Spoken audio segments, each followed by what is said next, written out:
Hello and welcome. I hope that you are having a fantastic day. Today we're going to talk about cryptocurrency news. You can earn 10% interest with LiteCoin. Woohoo! Bakkt enters a $1.2 trillion digital asset industry, and the IRS tax form crypto question. Is it a question you need to address on this year's taxes? I have a challenge. Let's get this video to 99 likes. I'm not a financial advisor. This is not financial advice. This is my opinion. Do your own research. We're going to include links of all of the articles that we discuss so that you can do your own research, and hopefully you use these articles as a starting point to learn more about any of these topics that interest you. So, the LiteCoin Foundation partners with Cred to let holders earn interest. LiteCoin Foundation is partnering with Cred to offer interest on LTC collateral, a February 10 press release announced. Cred customers can lock their coins with providers to earn up to 10% annual percentage rate. Thanks to a strategic partnership, LiteCoin holders will be able to lend their cryptocurrency at lucrative rates similar to the various decentralized finance solutions on Ethereum. To benefit from the interest, a commitment of 6 months is required, with monthly interest payments in either fiat or cryptocurrency. So finally, the cryptocurrency industry is starting to fulfill the initial vision that cryptocurrency had. Cryptocurrency was created just after the 2008 banking crisis, when a whole bunch of banks were getting bailed out by the governments. And the idea is that if we managed this through a digital format, through a decentralized digital format, we can take the power that banks have stolen from us and put it back into the hands of the individual. And with this kind of 10% annual interest rate coming into fruition, it gives people the opportunity, instead of going down to their local bank and opening up a savings account and getting, say, 1% return, or whatever it is that your local bank offers, you can actually earn a 10% annual interest rate. It does require a 6-month commitment, but I haven't read the details, but I would recommend reading the details. I don't know if you break this early, if you lose 100% of the interest you earned, or if you only lose a percentage of the interest earned. So that might be something worth looking into before you actually lock up your cryptocurrency. But this is a great start, a really good start. DeFi is becoming, decentralized finance is becoming a bigger and bigger thing in the crypto industry.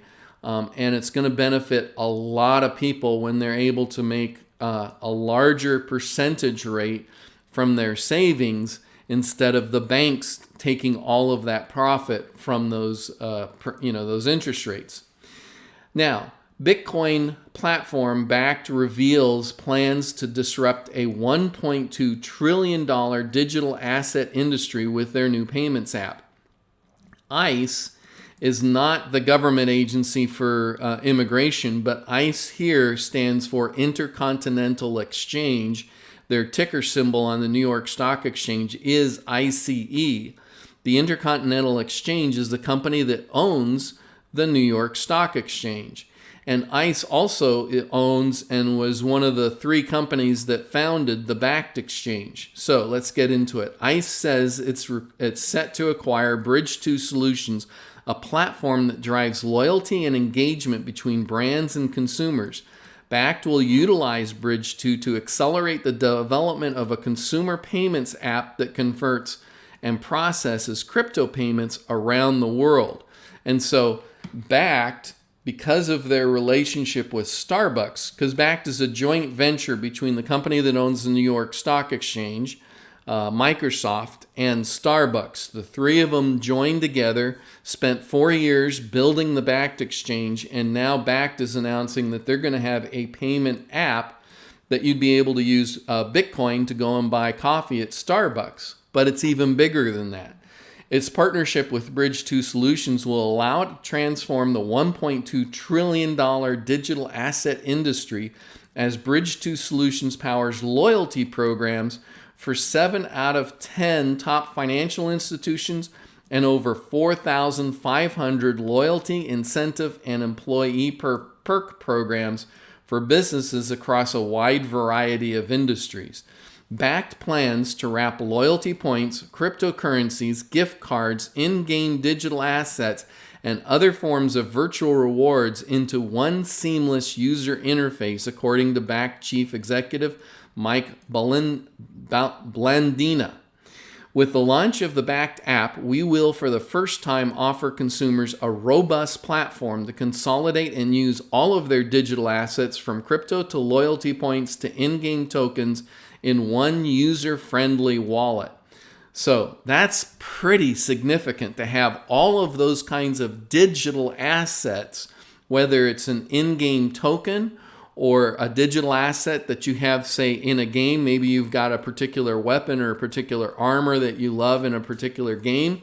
That can become a digital asset that's stored in this new Bakkt wallet, as well as, things like all of the stuff we just talked about: gift cards, cryptocurrencies, and virtual rewards, reward points from, say, airline miles and all of that stuff. I mean, it's just amazing that they could combine all of that into a single application, but that's why they're partnering with Bridge2 Solutions. Embedded relationships with banks and merchants and their innovative loyalty pay solution will enable us to launch new products that further drive loyalty and empower consumers to trade, transfer, and spend digital assets in entirely new ways. And so that's becoming more and more exciting and more interesting. I thought that this app was just going to be another cryptocurrency wallet, but would have relationships with retail outlets similar to Starbucks, that you can actually spend your cryptocurrency at.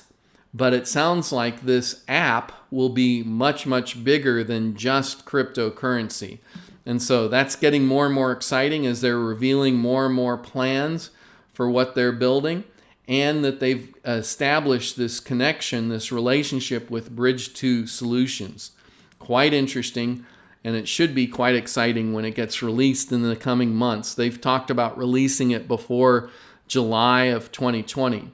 All right, so let's talk about our IRS.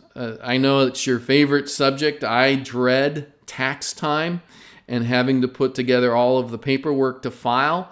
I do like getting a refund, but you know what? It's my money that I'm getting refunded. So am I just simply not managing what I'm withholding during the year well enough? If I'm getting a large refund, I would have rather had that money all along instead of getting it with my tax return. So if you are a cryptocurrency holder, you should probably be aware of the IRS question on Schedule 1, which asks, at any time during 2019, did you receive, sell, exchange, or otherwise have any financial interest in any virtual currency?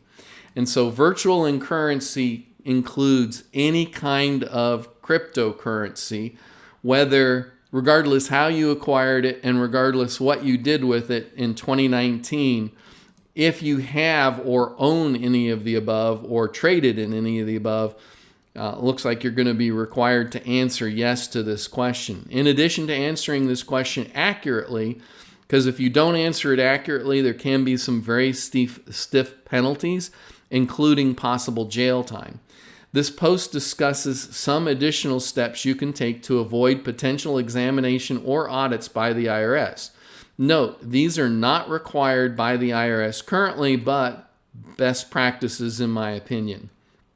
And so here's the Schedule 1, your 1040, and right here you can see it's the very first thing they're asking after they get your Social Security number. And they're asking this yes or no question about digital currency, or in their words, virtual currency. As I mentioned in my previous post, there could be many situations where you would check yes for this question, but report nothing on the tax return because your transactions are not taxable. Some examples would be receiving a crypto gift, just holding crypto, donating crypto, If you check yes and do not report anything, there is a possibility that the IRS may flag the return and ask for more clarification as to what you did not have, why you did not have any reportable transactions. The binary nature of the question, the yes or no nature of the question itself, makes it easier for the IRS to run these types of data analysis. You can certainly resolve these matters if when you get a tax notice, but there is a couple of things you can do to avoid such engagements with the IRS in the first place. Now, he doesn't go into very much detail about how to handle that. He only gives one example of one situation. So if you're in a position where you're going to answer yes to this cryptocurrency question on your tax form, I would recommend that you talk to your tax professional about how you should add additional information to your tax return so that you can handle this up front to let the IRS know why you had answered yes, but you did not have any transactions reported on your tax return. Another reason why you absolutely need to be truthful about this is the IRS is spending millions of dollars in doing research to locate people who have a tax obligation and answered yes, but did not include any transactions on their returns. And how the IRS is doing that is through a company called Chainalysis. Chainalysis does research on the blockchain and has been helping the federal government in the United States and other governments around the world, such as Germany and France and so on. They've been helping them with different needs. And so you can see here some of the different governmental agencies that are actually paying Chainalysis to do research for them. And it covers everything from the CFTC, the Drug Enforcement Agency, FBI, ICE, IRS, other SEC, and TSA. But you'll notice the IRS is this orange color. And you can see that the IRS in 2018 spent $2 million with Chainalysis, and in 2019 the IRS is spending did spend $1.6 million with Chainalysis. And so with the IRS spending millions of dollars with this company Chainalysis, they're getting a lot of information from them. But just 5 years later, Chainalysis is now the cryptocurrency tracing equivalent of Palantir, the data analytics company flush with lucrative government software contracts. Chainalysis is right now doing millions of dollars worth of business each year with the U.S. government, dwarfing its competitors in the industry of blockchain surveillance. The company is by far Uncle Sam's leading crypto analysis contractor by spending and has become the go-to firm for 10 federal agencies, departments, and bureaus. Federal agencies have spent at least $10 million in American tax dollars on Chainalysis tools, services, and training since 2015 when Chainalysis was founded. According to 82 records of federal procurement contracts reviewed by CoinDesk, counting contracts with possible extensions, the company stands to take in more than $14 million with those existing contracts. Not only is Chainalysis doing this for the United States, but they're doing it for quite a number of different European countries and a lot of other organizations around the world. And so, in the last number of years, in fact, recently we saw an article about how the U.S. Marshals were auctioning off about $1 billion worth of cryptocurrency. And that's happening in a couple of, next week. February 18th is when that's going to happen. And so that's 1 week away, since today is February 11th, 2020. And so now you got to ask yourself, how did the U.S. Marshals end up with $1 billion worth of cryptocurrency? It's simple. They used companies like Chainalysis, the FBI and the U.S. Marshals located people that were doing illegal things but had transacted with Bitcoin or some other cryptocurrency. Actually, it would have to be Bitcoin because they're selling Bitcoin. And so they found people that had done illegal things using Bitcoin because they traced it through the Bitcoin blockchain were able to identify those people, arrest those people, and they seized that Bitcoin. And somehow they were able to get those people's private keys. And now that cryptocurrency is being auctioned off. And so Chainalysis is very, very good at identifying a specific individual and matching it with a particular cryptocurrency wallet. And because you can see all of the transactions going in and going out of a wallet, if you know who owns that wallet and what they're using the cryptocurrency for, they can find, you heard on the media about all these reports about, oh my gosh, they're using cryptocurrency and Bitcoin for doing illegal stuff. Well, because of the nature of cryptocurrency as a public blockchain, it's actually really easy for them once they can identify that Fred owns this wallet, 123 wallet, then they can track down everything that you use that cryptocurrency for. And if you did something illegal with it, they can come in and arrest you and confiscate your cryptocurrency if they can locate your private keys. So that's happened to enough people that the U.S. Marshals have a large stash of cryptocurrency that they're auctioning off. In conclusion, how can I be of service to you? Please leave questions below. I'd love to help you with whatever questions you may have about cryptocurrency.